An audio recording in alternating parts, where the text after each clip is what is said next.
د ځوانانو رادیو قدرمنو لیدونکو او اوریدونکو سلامونه او وخت مو بخیر. هیله ده چې روغ او صحتمند به اوسئ. یو ځل بیا تاسو ټوله ځانو ته د مخامخ له ځوانانو سره خپرونې ته ښه راغلاست. زه امید یوسف زیم په دې هیله یم چې د خپرونې تر پای راسره ملتیا وکړئ، راسره پاتې شئ.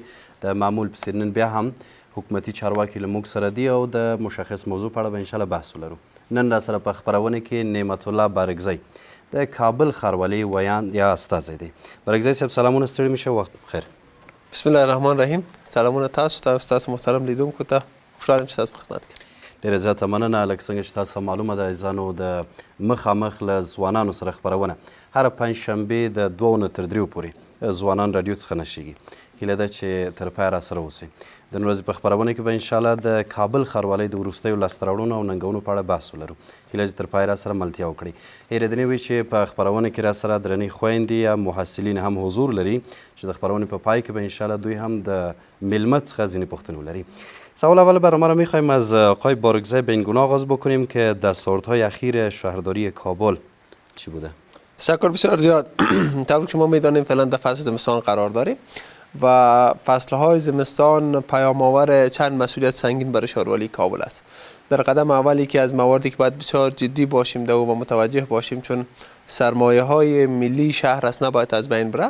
مسئله زیرساخت های شهر هست که شما میدانید متاسفانه شهر کابل تا حال کانالیزاسیون نداره و این باران ها و برف هایی که انشالله داریم که امروز هم که ما شما صحبت میکنیم فعلا باران جریان داره، باید تمام او جوی ها، جویچه ها و کانال هایی که در سطح شهر به خاطر انتقال آب سرک ها دیزاین شده، ما مجبور هستیم به خاطر انتقال آب شهر از استفاده بکنیم و در پاککاری اونها باید بسیار مصمم باشیم. نه تنها پاککاریش بلکه نظارت از پاک ماندنش، چون یک مبحث بسیار اساسی هم است. شما میدونید زمانی که باران میشه با یک حجم بسیار زیاد آب در جاده های شهر کابل شروع میکنه به حرکت و باید بالاخره تا سر مقصد منزلی که کانال وزیرآباد و کانال های دیگه است به اونجا میرسه باید تمام راهش پاک باشه، تمام شبکات پاک باشه و این مسئله است که دوامدار نظارت نیاز داره. مسئله جدی دیگه که ما همیشه در تمام زمستان ها با روبرو هستیم مسئله آلودگی هوا است و نظارت و کنترل اون مواردی که در قانون برای ما پیش بینی شده، مسئله بلند منزل ها، مسئله حمام ها و تمام اون سکتورهای اقتصادی که فعالیت دارن و از زغال سنگ استفاده میکنن برای ما بسیار مهم است که الحمدلله 4 ماه پیش ما این کار آغاز کردیم. در حدود 2800 بلند منزل بررسی شد، بلند منزل هایی در شهر کابل بودن و 1800 تاش مرکز گرمی نداشتن. او 1000 که مرکز گرمی داشت بیش از 500 مرکز گرمی فیلتر داشتن و فیلترهاشون معیاری بود. باز هم از اونها تعهد گرفته شد در زمان فعالیت مرکز گرمی هاشون باید فیلترهاشون فعال باشه، چون فیلتر جدا از مرکز گرمی با آب و برق کار میکنه. و در این حال او در حدود بیش از 400 بلند منزلی که مرکز گرمی داشتن اما فیلتر نداشتن، تا زمانی که فیلتر نصب نکنن قطعا اجازه فعالیت ندارن و اکثریتشان فعلا فیلتر یا در حال نصب کردن هستن یا نصب کردن. این بررسی مال 4 ماه پیش و بررسی 2 ماه جریان داره. اما در قسمت حمام‌ها هم برخورد وجود داره. در قسمت او موارد صنعتی و فعالیت‌های صنعتی مثلا ما 34 کوره گچ‌پزی در شهر کابل داریم، الحمدلله 34 تاش که فعال است، اونها فیلتر نصب کردن. مسئله ذوب‌آهن بسیار مهم است که یک کارخانه ذوب‌آهن در حدود 1,80,000 دلار مصرف کرد و فیلتر معیاری نصب کرد، یعنی نظارت‌ها جریان داره. و اینکه مبحث آلودگی هوا تنها قطعا منحصر نمیشه به بلند منزل‌ها و حمام‌ها. سریع ان شاءالله در جریان برنامه هم زیاد بحثات کردیم. بسیار بحث‌های ریشه‌ای داره، چون آلاینده هایی که در شهر کابل وجود داره جدا از این مبحث که ما شما زیادتر مسئله بلند منزل و حمام‌ها را میگیم که در کل 10 الی 15% در آلودگی شهر دخالت میکنه و به شرطی که فیلتر نداشته باشه. اما اگه فیلتر داشته باشه قطعا این فیصدی قریب به 0 هست. اما این را باید بدانیم که در شهر کابل در حدود 700,000 خانه یا 7 لک خانه دیگه هم وجود داره که اینا بلند منزل نیستن. مردم به شکل تجمعی زندگی نمیکنن و بالاخره یک نل بخوری حداقل دارن. بعضی امکان داره 2-3 نل بخوری، بعضی حتما یک نل بخوری خود دارن. حالا در زمستانی که ما پیش رو داریم اینا چی میسوزانن؟ چوب میسوزانن، زغال سنگ میسوزانن، توانایی اقتصادی خرید اینها را دارن یا بوت کهنه میسوزانن یا لباس کهنه میسوزانن یا هر گپ دیگه. یعنی بسیار بحث‌های ریشه‌ای وجود داره. در کل بیشتر روی همین گپ‌ها مصروف هستیم و به شمول توزیع زغال سنگ ان شاء الله. ډیر زیات مننه کو په دې برخه کې به ان شاء الله نور پښتني هم له تاسو سره ولرو. اوس اساسي بحث لکه څنګه چې تاسو هم یادونه وکړله د ژمي موسم پر رسیدو سره موږ ګورو چې د کانال سیستمونه ډېر زیات مشکلات لري. کوم مشخص ډول راته ووایي کوم کانالونه دي په سطح د ښار کې څومره پاککاري شوي دي او څومره ته پلان لرئ؟ ګورې د دغه موضوع پر برابر باندې موږ نه غوښتل چې داسې تدافعي عمل وکړو، یعنې ژمی راسي موږ به خپل تدابیر ورته ونیسو. موږ د همدې دپاره د کال په سر کې په 1401 کال کې په تشکیل کې د ریاست تنظیف په تشکیل کې یو امریت سره تنظیم کړله په نامه د امریت تنظیم امریت پاککاري کانال ها. هغه امریت د کال 12 میاشتې د کانالونو پاکوي، فرق نه کوي د ژمي دی که نه په ژمي باندې بیا خاص تقسیم اوقات لري. نو اصلي خبره چیرته ده؟ ما تاسو یادونه وکړله چې موږ متاسفانه کانالیزاسیون نه لرو. ټول به دا یو پوښتنه د دوی په ذهن کې خو کانالیزاسیون څوک جوړوي؟ خو جوړ یې کوي. تر کله پورې هدف مو دا دی، خبره مو دا دی چې کانالیزاسیون نه لرو. ګورئ د کانالیزاسیون جوړول هغه صلاحیت هم د ښاروالي صاحب د کابل د ښاروالي سره نه دی، جوړول یې هم نه دی. ول چې یو لوی ریاست په نامه د ریاست آبرساني و کانالیزاسیون افغانستان موجود دی، همدا اوس هم فعالیت کوي او دوی د افغانستان په ټول ولایتو باندې په ټول ښارونو باید کانالیزاسیون جوړ کړي. دغه کانالونه چې جوړیږي برګزی صاحب دا په خپل سر باندې جوړیږي، یعنې ټول صلاحیت هغوی ته ورکړل شوی که ښاروالي پکې دخالت لري؟ ګورئ یو کانالونه دی یو کانالیزاسیون دی، دا دواړه ډېر تفاوت سره لري. کانالیزاسیون چې دی بلا شکه زموږ سره د هماهنګي جلسات لري چې زموږ هغه سلوپ یا شیپ چې په ساحو کې دی په نوایي کې چیرته ده زموږ سړکونه څونه مثلا اوږدوالی لري، پیاده رو مو څونه دی، ول چې دا کانالیزاسیون جوړېږي په همدې شکل باندې جوړېږي. اما جوړول ډیزاین او تطبیق یې پر دوی باندې په موږ باندې نه دی او قانونا موږ صلاحیت هم نه لرو چې مثلا خپل پر سر باندې کانالونه جوړ کړو، کانالیزاسیون جوړ کړو. اما نور کانالونه چې تاسو په ښار کې وینئ یو خو هغه جوچي دي چې د سړک په بغل کې دي. دا کانالونه دا جوچي صرف د سړک د اوبو د انتقال لپاره دی، نه د ښار د اوبو د انتقال لپاره. دا دواړه توفیر سره لري. او بل ځینې کانالونه لکه کانال جبار خان، لکه کانال وزیر آباد او نور کانالونه چې جوړ شوي دي د سړک پر سر باندې یا د ځمکې پر سر باندې، دا یو داسې حالت دی چې موږ اوس په یو اضطرار حالت کې مجبوره یو چې د ښار اوبه وباسو. او که موږ ورته کښېنو چې صاحب کانالیزاسیون نه لرو خو دا ټول سړکونه خرابېږي، جوچي خرابېږي، دا ټول زیربناوې خرابېږي. موږ په دې اضطراري حالت کې همیشه اصلي هدف مو دا دی چې دغه جوچي باید پاک وساتل سي. دا چې پاک وساتل سي دغه اوبه چې راځي په یو شکل نه په یو شکل باندې د ښار نه موږ باسو. او که چې دا جوچي بندي دا بیا پر سړکونو باندې دري رخصت، یعنې ټوله کې دغه پاککاري ستاسې ده؟ بالکل پاککاري زموږ په غاړه ده او پاککاري مو کړې ده، پاککاري به کوو. خو دا د تل لپاره داسې نه کېږي. باید د کابل د ښار د کانالیزاسیون کار شروع سي. د خیرخانې کانال چې د 5م سړک څخه هم تیریږي تقریبا زه شاهد یم تقریبا د 3-4 میاشتو را په دې خوا پاککاري نه ده شوې. ګورئ د دغو پاککاري یو سیستم د ځانه لري. زه به مثال خلاص کړم. یو خو د لوش خبره ده، یو د کثافاتو خبره ده. دا باید پاک شي، په دې کې شک نشته. ما چې تاسو یادونه وکړله چې پاککاري جریان لري، دا هم په فکر کې ونیسئ چې په کابل ښار کې په زرهاو کیلومتر جوچي او کانالونه موجود دي. د دغو پاکول ډیر وخت نیسي، له حد نه اضافه. خو موږ څه کوو؟ هغه ځینې ځایونه چې موږ په پوهېږو، زموږ هغه مسلکي انجینران چې دغه شی چې په جوچي کې دی د اوبو د راتګ سره ځي هغه خو به ځي، دغه کار کوو، هغه خپله اوبه وړي. بل پاتې شول هغه لولي کانالونه چې هغه ډک دی، اوبه نو چېرته ولاړ شي بله؟ لکه وزیر آباد کانال 9 کیلومتره یې اوږدوالی دی، 4 متره ژور یا عمق یې دی، تقریبا په ځینو ځایو کې 10 متره یې بر دی. نو دغه کانال باید زر په زرو کې تر پایه پاک سي. پخوا 1.5 متر به خالي وو یا 80 سانتي به خالي وو، متر لا خالي نه وو، هغه مو مکمل سره پاک کړي دي. بل راځو پر دا جوچو باندې، دا بیا نواحي ته یو د ځان امریت د تنظیف لري، دا یې پاکوي. زموږ ماشینري محدود دی، همدا و چې زه راتله ما تاسو سره خبره کول ماشینري توزیع وو چیرته باید دا کانالونه پاک کړي. یو بل لوی مشکل چې موږ همیشه د خلکو څخه مو په ډېر عاجزانه شکل باندې غوښتنه کړې ده، بیا هم غوښتنه کوو. هغه کانال ډېر غټ کانال دی، ما لیدلی ده. تاسو وایي خو حتما 4 میاشتې مخکې پاک شوی ده. بله ما لیدلی په دغه دا خو 4 میاشتې تاسو زه مطمئنه په دغه یو میاشتې بیرته ډک شوي دي. دغه نور جوچي چې په ښار کې دی موږ باور وکړئ نن یې پاکوو یو هفته بعد بیا ډک دی. څه شي دی پکښې؟ پلاستیکان دي، یک بار مصرف ته ظرفونه دي چې یا د سوپ دی یا د آیسکریم دی یا د هر څه دي، دغه موږ بیا پاکو. ګورئ د جوچي پاکول یو اصول لري. که په دې جوچي کې دې ته داسې په ټوله کې نظر واچو، اساسي تګلاره او اساسي هغه د حل لارې څه ده دی؟ د حل لاره دا دی چې باید کانالیزاسیون جوړ شي، اساسي او قطعي. کانالیزاسیون بیا د ځانه کله چې جوړېږي خو یو لوی کانال دی د هر سړک په بغل کې یا د سړک لاندې، هغه بیا د ډیزاین سره ربط لري. دغه جوچي چې تاسو په ښار کې وینئ دغه لوی ولا یا لوی کانال تیل شوي دي، باید دا جوچي ورته واصل دي. هغه که رسوب هم ونیسي هغه تقریبا حداقل 3 متر یا 4 متر کوږوالی یا ژوروالی د عمق لري. هغه که رسوب هم ونیسي په 2 کال کې په 3 کال کې پاک شي، هېڅ مشکل نشته.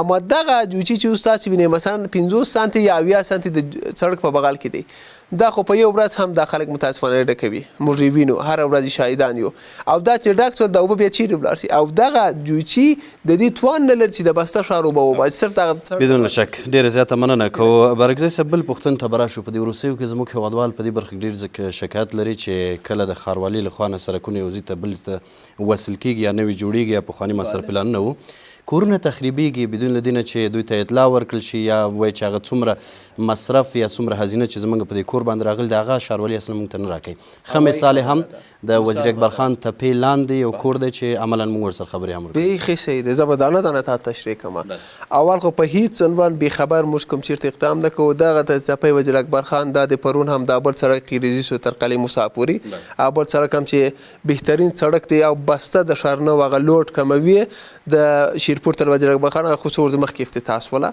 یا د مثلا سره کوټر سړک چې تاسو یادونه کوئ دا سیستم سړک هم دی اول خو موږ دوی ته دغه سړکونه د نن خبره نه ده دا تقریبا ښاروالي د 3 کال کې ښاروالي کې دا 4 کال کې د سړکونه باید جوړ شي او هر ځل مو دوی ته اطلاع ورکړې ده زه مستقیم په ډاګه وایم ښه مثلا د سرکوټر سړک موږ چې غوښتل جوړې کوو په تېرو حکومتونه چې اطلاعیې به مو ورکول بیا ترپ یو قمندان پیدا کېدل بیا تله ارګ ته بیا هلته وستي بیا د خبر داسې پاته ول یعنې دوی مطلق په دې موضوعات خبر دی بیا هم اوس تاسو ظرفیت لرئ چې مستقلانه کار وکړئ او دا کورونه تخریب شي بالکل لرو بالکل خو تخریب کړی مو دی نو څه وکړو بله ګورې دا خبره دا یو سلسله لري باید دا سلسله خراب نه شي اوس دا سړک که د سرکوتل خبره کوئ که د وزیر اکبر خان خبره کوئ که د قلعه موسی خبره کوئ که د نوی سړک دی د دشت برچي تر 5 نایي پورې چې دی حد اقل یو میاشت مخکې ټول ته خبر ورکول شوي دی یو دوم کله چې کابل ښاروالي خپل پلانونه تطبیقوي یا سړکان جوړوي دوه حالتو سره موږ مخ یو یا مځکه دولتي ده یا شخصي ده صحیح دی که نه د شخصي سره هم کوي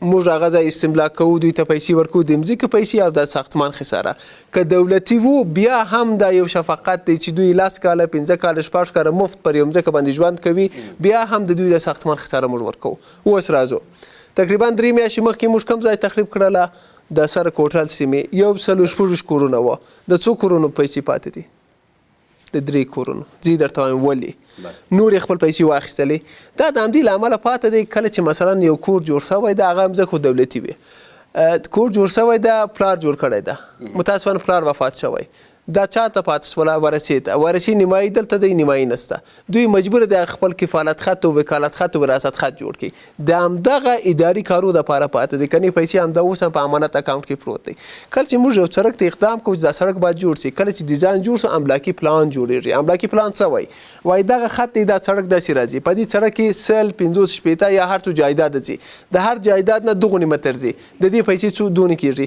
یعنې هلته ټول برابر کېږي چې دغومرې پیسې باید دا خلکو ته ورکول شي ښاروالي ګوري آیا زما په اکاونټ کې دونې پیسې شته که نه بیا پیسې موږ هلته یوړو هغه مشخص ځانګړی کورس تاسو خبره ورته وکړله هغه اداري مشکلات لري یا اسناد نه لګوره کله چې ته ماته راځي ستا کور خراب شوی مځکه هویت نه دی معلوم چې دولتي دی که شخصي دی تا ته وروره څه یو اساسي بله خبره برګزی صاحب مخکې له دې نه دا بس به خلاص کو چې بیا بل بحث ته ولاړ شو ګورئ مثلا ته ماته راځي چې وروره دغه زما کور خراب شوی زه تا ته هم څه اسناد لري ته به یو قواله یو شی ماته راوړي ښاروالي د تثبیت ملکیت صلاحیت نه لري یعنې ښاروالي د دې صلاحیت نه لري چې باید مځکه دولتي ده که شخصي دلته یو بله اداره ده په نامه د ادارې اراضي پخوا د ښارسازي ورسره وي بیا مستقل سو اوس د وزارت زراعت سره دی موږ ستا اسناد کاپي سره د یو مکتوب اسو چیرته ادارې اراضي ته وایم وروره دغه معلومات ماته راکړه چې دغه اسناد صحیح دی که نه دی کله چې د هغه ځای بیا موږ ته جواب راغله که دولتي و دولتي سره به چلند ورسره کړو که شخصي و شخصي شکل باندې همدغه زما پوښتنه هم وه په ټوله کې مثلا تر کومه حده چې زه معلومات لرم کوم کورونه چې جوړېږي حد اقل 2 منزل 3 منزل جوړېږي ځینې کارونه دی د کابل ښاروالۍ څخه خلاصېږي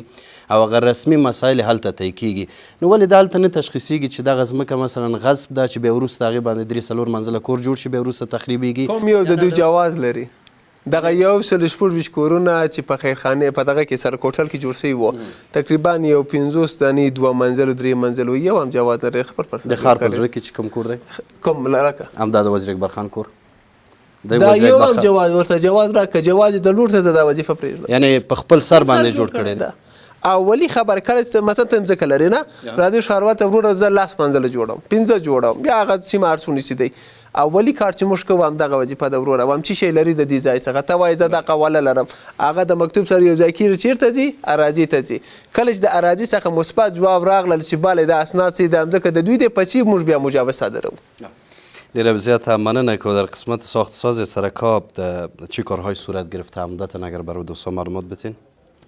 ببینین مسائل اساسی که در ساخت‌ساز سرک ها داره و اولویت بندی که ما داریم اینا ما شما خوب میدانیم که شاید ده ها و صدها سرک دیگه هم هنوز در شهر کابل وجود داشته باشه که اونا خام هستن. اینا ما میدانیم، شما میدانین. اما خب هر سوالی سرک های ساخته میشه مکانیزم چی است، به چه اساس ساخته میشه، چرا اینجا کار میشه اونجا نمیشه، یک سوال کلان شاید برای مردم باشه. ببینین ریاست پلان و پالیسی ما به گونه مشخص زمانی که پلان را در همکاری با رهبری شارولی کابل زمانی که جور میکنه معیارهای بسیار مشخص وجود داره. اول ما بعضی نواحی داریم که بسیار کاردو صورت گرفته، بعضی نواحی داریم که واقعا کاردو نشده. ما میخوایم امی آینه که دو رقم میبینه شهر کابل را دور کنیم. اگر در یک ناحیه کار بسیار زیاد صورت گرفته ما خوشحال هستیم، گپ بسیار خوب است، اما توجه بیشتر سر اون ناحیه میکنیم که کار کمتر صورت گرفته، چون او هم مربوط به شهر میشه و او هم باید هم از لحاظ رفاه اجتماعی هم از لحاظ خدمات بعد برای بیشتر رسیدگی شود. این یک شاخص هست. شاخصه دیگهش برای ما مهم است. خب امی مردمی که در این ناحیه زندگی میکنن و سرکشان خامه است، صفایی خود را چقدر پرداخت کردن، چقدر با شارولی کابل همکار هستن. دیگه شاخصه داریم. شاخصه دیگه داریم است که امی وکیل گذر و مردمی که اونجا هسته به خاطر پخته شدن امی سرک خود یا جور شدن امی سرک خود چقدر به شارولی مراجعه کردم. یک بار عریضه آورد که برادرم سرک ما خامت در پلان رو بگیرن یا نه. یعنی به اساس خواست اونا شما اقدام میکنید؟ یک شاخصه‌ای است. 7 شاخصه ما داریم. من میدونم زیاد تشریح کردن نمیتونم، وقت برنامه‌تون محدود است. ما یگان چیز بسیار قیچی میکنم زود. یعنی بر اساس این 7 شاخصه بعداً تصمیم گرفته میشه که آیا از امی سرک جور شود یا جور نشه. یک شاخصش خاص مردم است، یک شاخصش مسئله همکاری مردم در پرداخت صفایی است، یک شاخصش مسئله است که آیا امی جایی که امی سرک جور میشه دمی ناحیه شارولی چقدر کار کرده، چقدر ساحات غیر پلانی داره، چقدر ساحات پلانی داره. یعنی این شاخص‌های متعدد است که یک سرک انتخاب میشه برای جور شدنش و اینطور نیست که سابق وری فلانی خان اینجا زندگی میکنه سرک جور شه و به اون شکل ما پیش نمیریم. این شاخص‌ها مانده میشه، هر عریضه هر خاصی که مطابق امی بود اجرات میشه. و مسئله بعدی که درباره کوریدور است، این درباره سرک های شهر بود. شهر ما شما چند کوریدور اساسی اقتصادی داره. مثلا سرک که مستقیم کابل را وصل میکنه با جنوب کشور، سرک که کابل را وصل میکنه با شرق، سرک کابل را وصل میکنه با غرب، سرک کابل را وصل میکنه با شمال. این بود مستثنا از این قاعده است. چرا؟ چون زمانی که شاهرگ های اساسی یک شهر که سرک ها است اونا کلانتر باشه با مو اندازه و فعالیت های اقتصادی زیادتر میشه. مثلا سرک کوتل را که سرک وصلی کابل با شمال کشور و ولایت هسته، این باز ما در این شاخصان هم اندازیم. یک کوریدور اقتصادی است. یا سرک طرف کمپانی میره یک کوریدور اقتصادی است، یا سرک پلچرخی یک کوریدور اقتصادی است و این مستثنا از قضیه است. بسیار تشکر. میم در قسمت آلودگی هوا مشخصا برای زمستان فرا رسید و ما قبلا در برنامه قبلی که شما را داشتیم شما گفتین که ما برای برنامه‌های ویژه داریم. فعلا زمستان رسید، ما عملا شاهد هستیم که آلودگی هوا خیلی زیاد است. حتی کسایی که کم مشکل تنفسی داشته باشه مطمئنن که برای از اون زیاد مشکلات ایجاد میکنه. میم سر کارهایی که شما در این رابطه کردین و عملا انجام میتین تا کدام حد موفق بودین و اما پلان استراتژیکتان برای کارا چی است؟ تشکر. من اول برنامه که اشاره کردم ارقام گفتیم کوتاه باز اشاره میکنم. در 4 ماه گذشته 2800 بلند منزل 2860 بلند منزل دقیق‌تر برای چی شده؟ از این میان در حدود 1800 تایش 1800 چند بلند منزل مرکز گرمی نداشتن، 1000ش به مرکز گرمی داشت. از 1000 بیش از 500 تایش فیلتر داشتن، فیلترهاشون معیاری بود. باز هم تعهد گرفتیم در زمان فعالیتش بعد فعال باشه. 400 چند بلند منزل فیلتر نداشتن، اونا تعهد دادن که فیلتر خود را بعد نصب کنن، در غیر صورت اجازه فعالیت ندارن. در اماما هم می برخورد شده، در سکتورهای اقتصادی ما شما مثل کورای گچ‌وزی زبان هم برخورد شده. من اول برنامه ارقام دادم کوتاه از عبور کردم. اینا خب چرا هوا کثیف شد دیگه نه؟ چرا هوا آلوده شد به طور مثال؟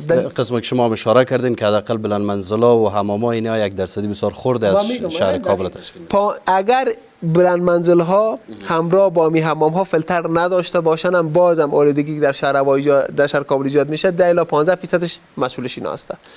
بقیه‌اش چی است؟ ما براتون میگم.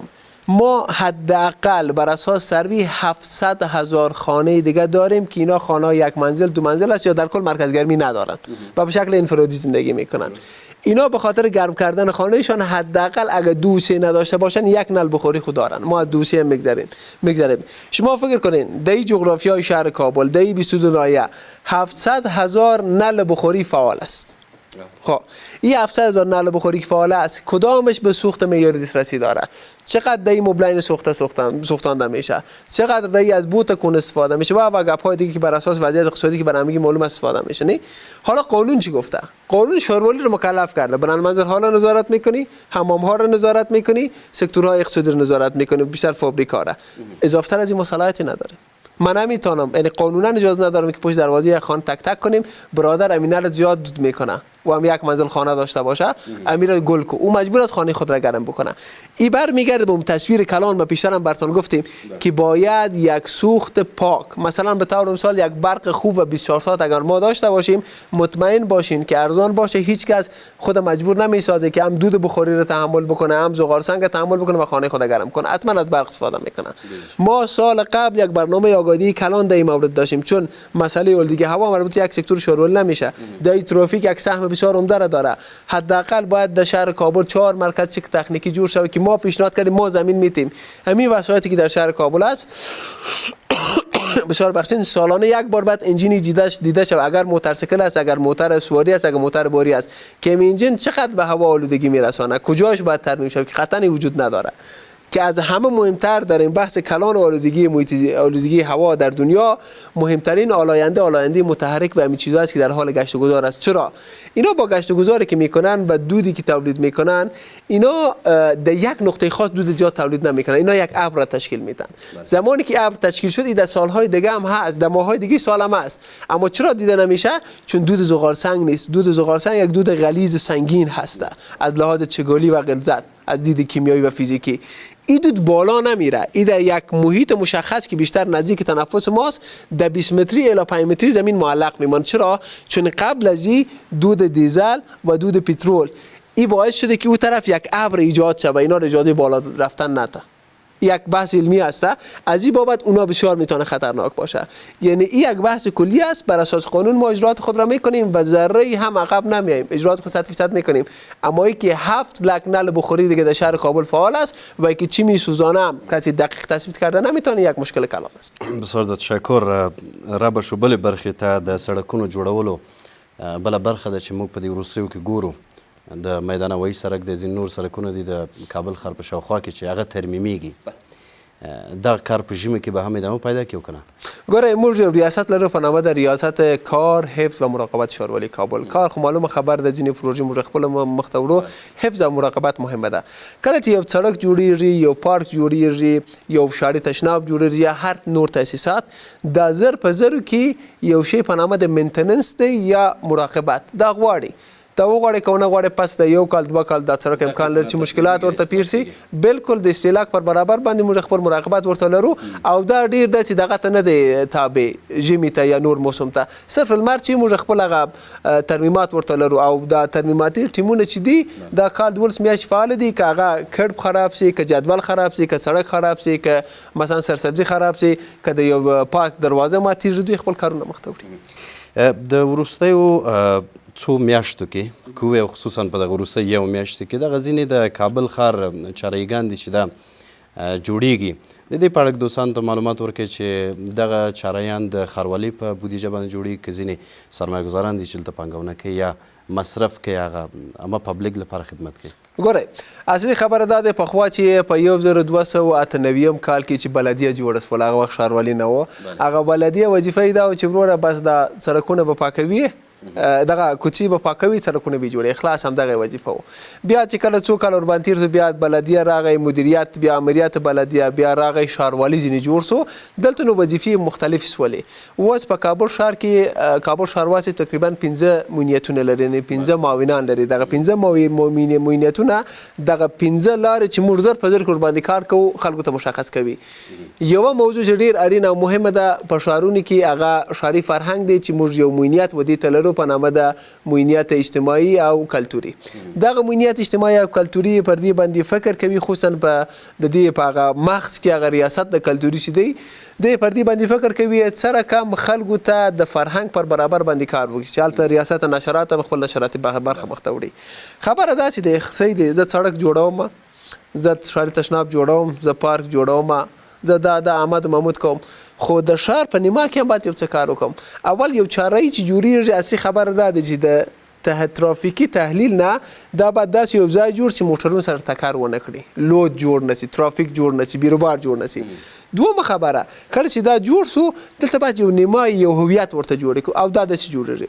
بله خبره چې تاسو ویل چې دا د چا په پیسو باندې کېږي، دا د ښاروالۍ په پیسو باندې کېږي. خبره چېرته ده؟ پخوا چې یو چارهایي سره جوړېدل یې اصلي هدف دا و چې یو دې ته یو پروژه جوړ شي، یو پیسې وباسي. نه، موږ سیمنټ لرو الحمدلله، د کال په سر کې خریداري کېږي ډېرې، سیخ ګل خریداري کېږي، رنګ خریداري کېږي. دا ټول داسې نه دي هر شي د پردو ایران شي او خپل د امکانات څخه استفاده کوو او دا جوړو. تاسو خپله ولیدل دغه د مځکې کره چې په دانه باغ کې جوړ شوي دي، امکان لري که نن نه وي سبا انشاءالله سره افتتاح شي، ځینې کارونه پاته دي. یعنې پر هغه باندې ډېر تبصرې هم اوس ولیده دغه نقشې پر برابر باندې. بالکل زه دلته یو څه وضاحت اول خو د هغه کره کار نه دی بشپړ شوی. تاسو چې یو کور مثلا رنګوئ چې رنګ نیمایي حالت ته وي، دوه رنګه یو څوک عکس ونیسي، دا خو کار خلاص شوی نه. په ټولنیزو رسنیو کې ځینې دغسې موضوعاتو مثلا قزاقستان هېواد او دغه مشکل دی. تعقیب کړلې. یو خو هدف دا و دغه 3D حالت باندې دغه د افغانستان نقشه یو څه برجسته سي، په نقاشي کې هغه نه کېدلې، پر هغه باندې دا سړی کار کول دغه نقاش. بیا هدف دا نه چې د مرزونه سره خراب سي، بیا اوس په هغه اصلي حالت کې د هغه اصلي نقشې سره سم جوړ سوي دي. دا خو یو سمبولیک نقشه ده. ګورئ موږ هر رقم چې کار وکړو هغه نقشه چې جی آی اس او ماپینګ چې لري خپله د ځان پرنټ شوی د هغه سره سم نه ده. دا یو سمبولیک کار دی. دوم خبره، کابل ښاروال نه یو سیاسي اداره ده نه یو نظامي اداره ده، یو خدماتي اداره ده او موږ تاسې باید خوشحال چې په افغانستان کې یو کار کېږي.